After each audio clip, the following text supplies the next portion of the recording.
Le chemin fut long et difficile. Après près de 6 mois et 6000 km en aller-retour entre Dakar au Sénégal, Maradi et Dosso au Niger, 350 couples de caprins de Maradi, 10 broyeurs fourragers pour la production de blocs multinutritionnels densifiés pour le bétail et les procédures et techniques de production de viande séchée Kilichi ont été introduits au Sénégal.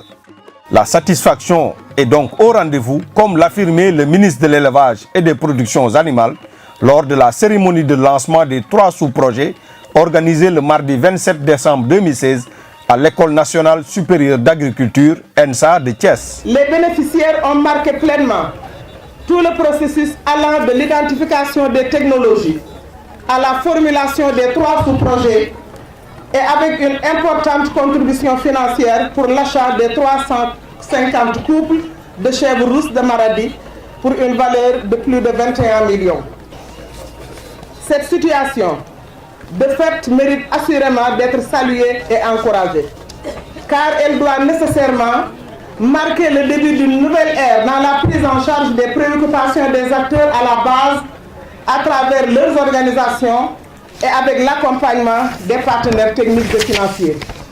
Mesdames, Messieurs, c'est pourquoi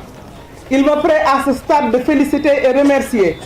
au nom de son Excellence M. Macky Sall, Président de la République du Sénégal, le programme de productivité agricole en Afrique de l'Ouest, dont le financement à travers la composante transfert régional de technologie prend en charge toutes les mesures d'accompagnement des sous-projets. Le Fonds national de développement agro-silvopastoral, FNDAPS, agence d'exécution de ce programme, qui a facilité toutes les étapes conduites à ce jour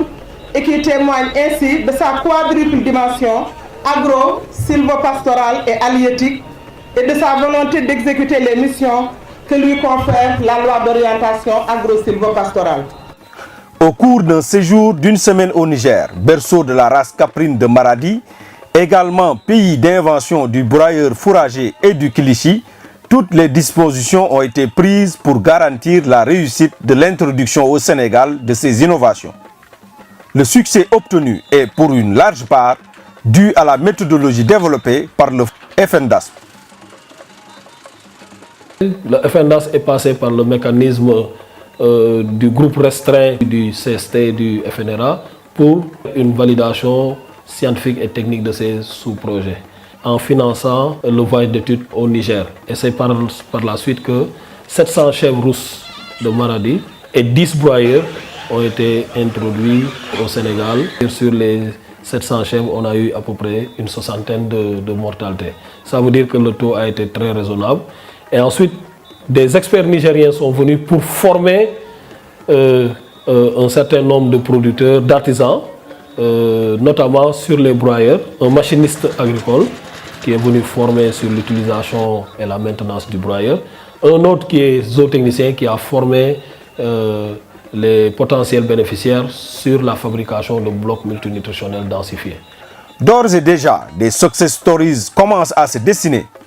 En effet, un artisan implanté au sud du Sénégal, dans la région de Kolda, en est à son 2e prototype amélioré du broyeur fourrager, déjà utilisé dans une ferme intégrée, également bénéficiaire de chèvres rousses de Maradi.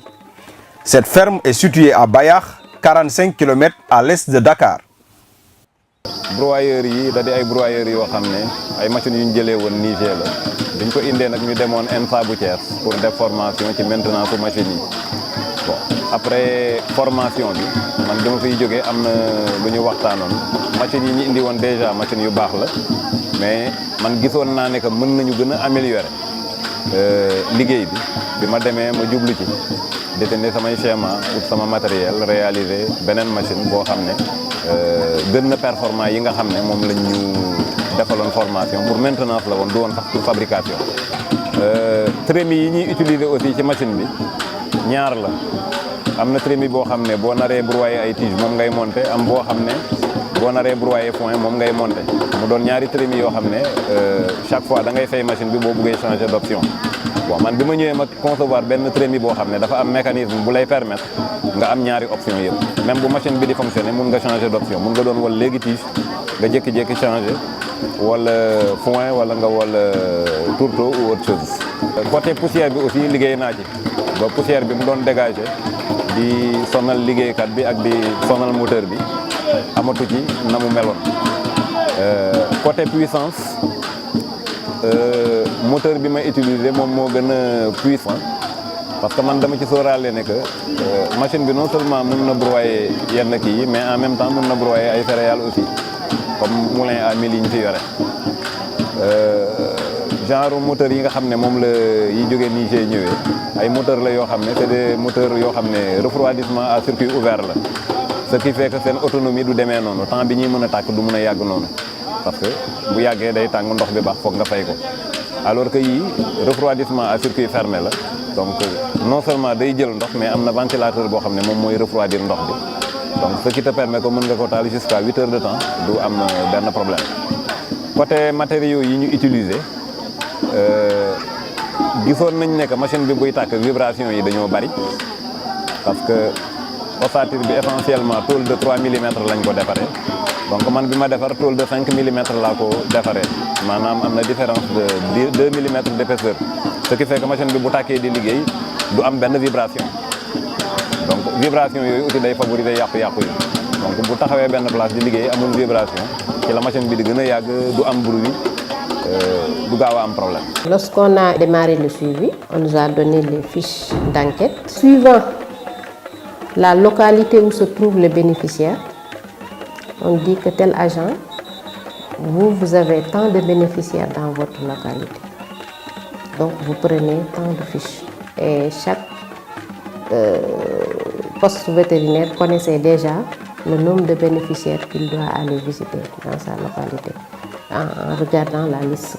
on a eu à avoir les informations qu'on a données sur le rapport à partir des données qu'on a trouvées sur place, à savoir les chèvres trouvées sur place et leurs produits. Association bi ñoo wutoon chèvres yi ñoo proposé chèvres yi éleveurs yi ñu soxla woon nag maanaam koo xam ni dina mën a gérer maanaam critère maanaam koo xam ni dina mën a gérer ba yi ba production mën a am ba kenn ku ne mën cee am nga am ko à 100% sans pour autant nga di ko mélanger ak yeneen. bon benn bi jur na fi 2 fois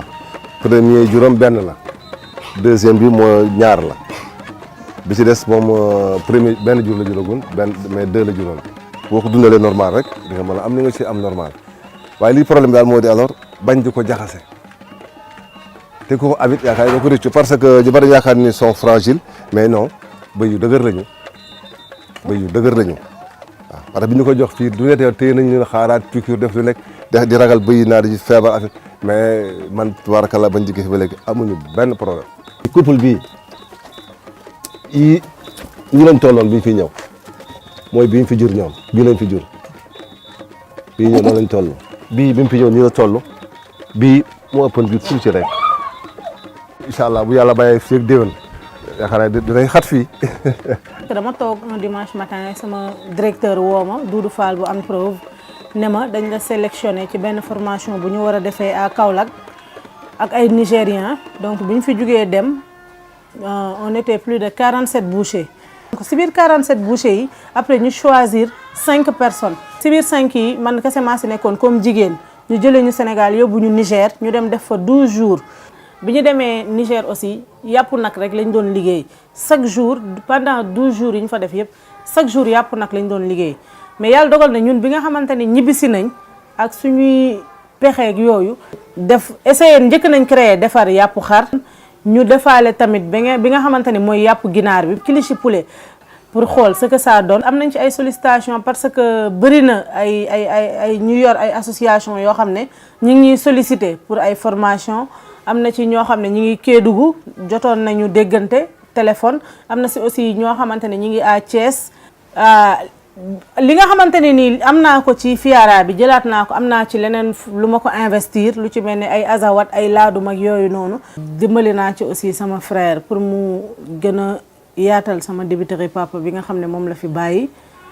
fay naa ci sama jàngu doom dimbali naa ci sama yaay comme il faut dem naa jënd ci ration ay saaku ceeb wutal naa ko ay bidon diwlin 20 litres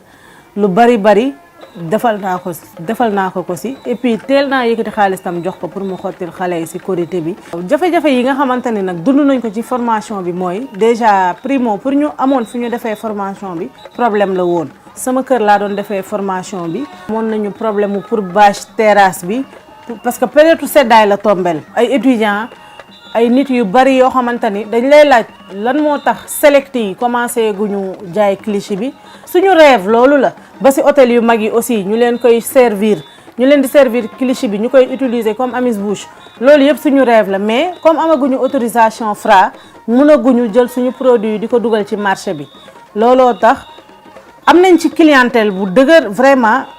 au Sénégal ba partout en Europe man gëm naa ni que cliché bi suñ ci defee li ci war dëggantaan dinañ ñu dégg partout dans le monde dinañ dem ba ñun dinañ dominer nigériens yi ci cliché bi nga xamante ne ñu ngi koy liggéey. Autant dire que les graines de la pérennisation sont semées au profit du sous-secteur de l'élevage, appelé à jouer un rôle encore plus déterminant dans l'économie du Sénégal.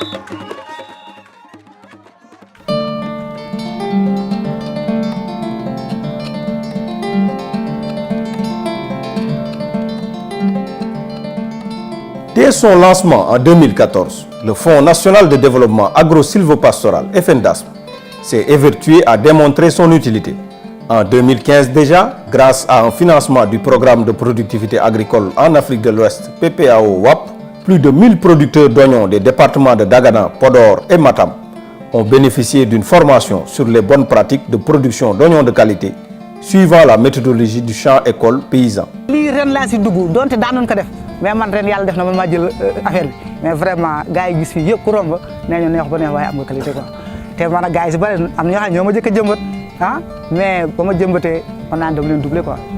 L'engouement suscité par les résultats obtenus a justifié une seconde phase pendant laquelle 2301 producteurs dont 1053 femmes ont été impliqués. Ils ont à l'unanimité souligné les bénéfices de la formation. dafa am technique bu ñu amoon ak yéen seen technique du benn parce que engrais bi tamit dañu doon xool lii rek bii benn yoon mun naa ci def wala ñaari yoon mun naa ci def yoon bu ne bi nga ñëw rek da ngay xool sa engrais nga sotti ko nga yaakaar ne loolu moo gën a baaxal ci oignon bi ndekete loolu moo koy gën a yàq oignon bi. avant technique bii di ñëw dañu doon bayee kii hectare bu ne bu ñu ko bayee bu ñu récolté duñu mën a am lu ëpp une tonne 500 duñ ko ëpp. mais bu ñu xoolee fii du ñu am fii parce que fii moom boo xoolee nekkul sax 0,50 am nañu 3 tonnes imagine nañu lu ñu doon defee technique bi ak technique bi bu ñu def du benn. En plus de la formation, le FNDASP a facilité l'introduction du magasin de stockage d'oignons de type Roudou, conçu au Niger puis amélioré au Burkina Faso. 12 magasins sont ainsi construits dans la vallée du fleuve Sénégal, au profit de groupements de femmes également capacités sur les techniques de gestion des magasins afin d'en tirer le meilleur profit. ñu dañ daan jël bay bu ñu jëlee benn 0,50 baykat duñ ci am dara ay 65 sacs 60 sacs 50 sacs. bu ñu koy denc danañ récolter rek ñëw teg si taatu garab suufu garab wala ñu teg si taatu mbaar bu ñu toogee 2 jours 3 jours ñëw sotti yii nëpp ñu trier yii teg moo tax boo gisee julo bu ñëw fay la fukki dërëm wala fukki juróom sax da nga koy jaay ndax bëgg a tàggoog soble. projet bi nag indi la nu magasin boo xamante ne dana permettre li ñu am li mbooloo mi am dana ko fi denc ba prix ñëw mu jaay ko fi ñu daan amee 60 sacs tey ñu ngi fi am ay 400 et quelque kon rendement la fi ñu daan amee fukki dërëm tey 200 ku ñu ko fay ñooy bañ dañuy bañ banque suñu loxo lépp magasin bee ko waral tey bu ñu ko amul woon jaay ko nañ soble yi yàgg na dara du ko fekk wanteer nañu ko ndax ñu bëgg mu jóg suñu loxo dem ndax foo ko denc sax moo lay poser problème. parce que sa kër nga am mbaar bu tàngee fa ngay lal sa basang yendu boo fa demee solo du am foo yendu magasin moo permettre ñu mën denc moo tax ñu denc si ni ngeen janoog moom gis que ni ñu koy denc ba tabaski pour jaay wax dëgg yàlla man de projet bi ñoo tax ma xam million soble ñu soble am na ay million projet bi ma ko xam ba man mos naa bay soble ba ma juddoo di sin na nekk tuuti daal ximmi rek gis bay dama mos a bëgg a bay nag di bay soble di bay ceeb di bay yeneen i aubergine ak yooyu waaye mosuma téye 500 000 moto soble mosuma ko téye man si bi FNDASP nag ñooy defal formation yi léegi man xeeb naa ay 4 millions ay 5 millions te xeeb naa ko ay 20 millions laay wax léegi xeeb naa yooyu te 20 millions yi ma am lu ma si am dama koy delloo sama kër yokk sama kom téye sama njaboot te ñu nekk sama gannaaw yi tamit ñëpp loolu mooy seen objectif. fii ñun ñii toog yëpp ku nekk sa doom am na bac kii doom nga Dakar def formation man sama doom defe na formation ba ñëw na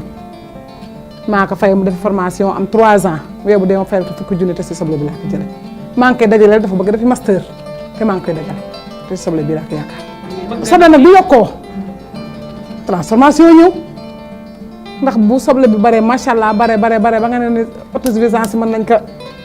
assurer ba mu desit ba bëgg nañ transformation transformer oignon en poudre transformer sachet oignon bii di ko def ay sachet ndax dañ koy def te sama combat mooy sunu groupement bii am sunu ay saaku 50 kilos 25 kilos 12 kilos 10 kilos 5 kilos te calibre boo bëgg nag ñu tegal la ñaan nañu yàlla nag yàlla di ñu dooleel tabaxaat ay magasin ci biir loolu mooy suñu objectif. Toujours dans le cadre du transfert régional de technologie, le manioc et la patate douce ne sont pas en reste avec l'introduction de variétés du Ghana, le tout dans une parfaite synergie entre organisation de producteurs et structures d'accompagnement. Là aussi, la satisfaction est palpable. ndimbalu FNDAPS ci la ñu amoon benn mission ci Ghana ci septembre 2015 bi ñu demee ñu def fa benn mission ñu ànd ak waa pomme de terre yi ànd ak waa patate bi après loolu ñu représenté woon ñambi ji ak agent ANCAR Moustapha Lo bi ñu demee bi ñu waxtaanee foofu ñu xool gis ñambi yi nga xam ne mi ngi nekk foofu ay xeeti ñambi yu bari ñu yii war na mën a adapté wu ci Sénégal ci la ñu jël lu war toll ci juróomi xeeti ñambi boo xamee ni nii am na 12097 am na bu ñuy wax ampong am na bu ñuy wax sika am na bu ñuy wax broni am na bu ñuy wax banki ema. Donc on a recensé la population, le nombre de pieds, on a procédé à la récolte, on a fait le pesage des tubercules pour évaluer les rendements agronomiques, on a aussi évalué un peu le matériel végétal parce que c'est le matériel végétal qu'on doit utiliser pour réensemencer d'autres parcelles. Donc le nombre de boutures qu'on pourra tirer à partir de ces boutures-là. Parc à bois yàlla dogal na bi ñu ko defee ñenn ñi dañoo jige fu tooy di ko arrosé ñenn ñi jënd ndox di ko arrosé waaye man parc à bois bi dama ko sore la dëkk bi à peu près 1 kilomètre wéyal ko ci système bi nga xam ne mooy le système naturel muy culture pluviale taw bi ci toqoon moom la ñu ko bàyyi muy dox ba nëgëni. On a voulu profiter de cette mission pour faire un peu l'état des lieux, l'inventaire en prélevant des échantillons de feuilles qu'on va ramener au laboratoire, qu'on va examiner à la loupe pour voir un peu les espèces d'insectes qui se sont attaqués à ces variétés nouvellement introduites, pour voir un peu l'entomofaune qui est associé à ces variétés de manioc, pour un peu prévoir et s'il y a d'éventuelles attaques par rapport à ces maniocs. Nous, en tant qu'agence de conseil agricole et rural, le rôle que nous avons à jouer dans ce programme, c'est d'accompagner les producteurs. Ça veut dire d'abord de choisir les parcelles où nous devons faire ces tests-là, de les accompagner sur les conduites culturelles, mais aussi de les encadrer tout au long, depuis le sémicon ou le bouturage jusqu'à récolte sur les itinéraires techniques. C'est ça que le rôle que l'ANCAR a joué, c'est un rôle qui est le rôle conseil d'appui technique sur les ITK, les itinéraires techniques de culture du manioc. Nous avons déjà commencé des prélèvements avec les fournisseurs de boutures de manioc. Et c'est avec cet argent que nous comptons appuyer un peu le FNDAPS pour qu'au moins il arrive à atteindre certains de ses objectifs. En tout cas, c'est insuffisant par rapport à nos objectifs, mais c'est un pas vraiment qui va un peu vers l'avant. li nga xam ni moom la ñuy produire fii muy patate